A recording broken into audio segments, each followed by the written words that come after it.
guys, today is November 1. Yes, holiday. So dahil holiday, maglilinis muna ako ng kwarto tapos maglalabada ako. Kasi kagahapon hindi ako nakapaglaba. So ngayon na lang. Let's go. Guys, ang dami kong labahin. My gosh. 2 basket. Palit lang naman yung basket. Ayan na nga guys. So bali, iwalay natin yung mga puti sa decolor bago tayo mag-umpisa maglaba. Kasi magwa-washing tayo.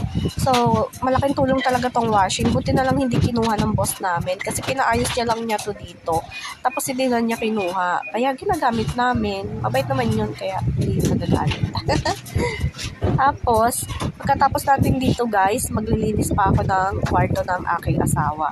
Pagpasensya nyo na yung boses ko guys kasi masama yung pakiramdam ko. Gusto ko lang talagang ma-edit tong video na to para may ma-post na ako kasi ang tagal-tagal ko na namang hindi nakakapag-post.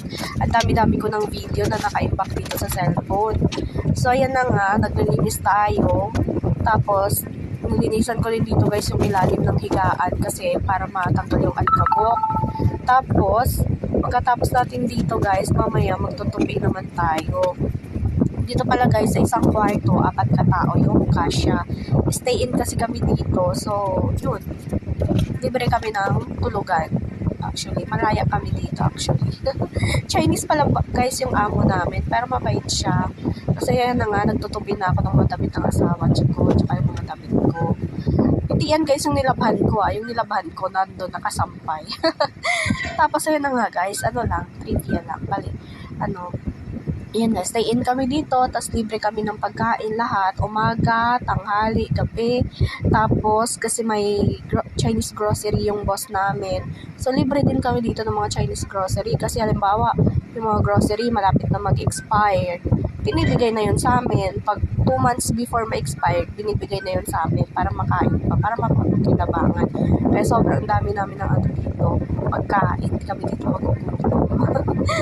Tapos, yung amo pala namin dito guys, hindi din sila dito natutulog. Parang kami lang talaga ng mga employee niya.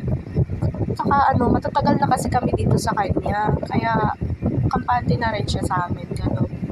Tapos yun, kasi guys, malaking tulong na rin talaga to na nag-stay in kami. Kasi dati stay out kami. Tapos, alam mo yun, yung ang daming bayarin, tubig, bahay, kuryente, lahat, pagkain mo pa.